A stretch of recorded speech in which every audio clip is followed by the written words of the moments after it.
Tippmann crossover wasn't shooting in, this is the electronics on mode, wasn't shooting at all, eyes on or off, and you can see it's blinking yellow, meaning I turned the eyes off for the demonstration purposes.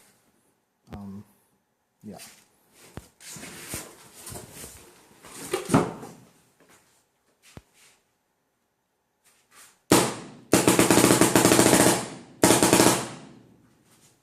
Gun is fixed.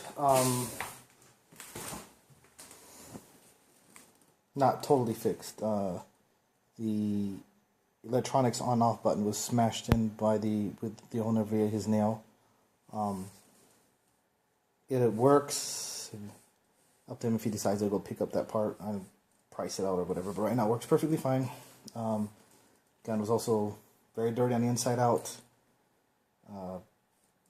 Bolt is all just gummed up. But electronics-wise, changed out batteries, cleaned up contacts, and it works. So I'm not sure what I did, just basically went through everything and cleaned it.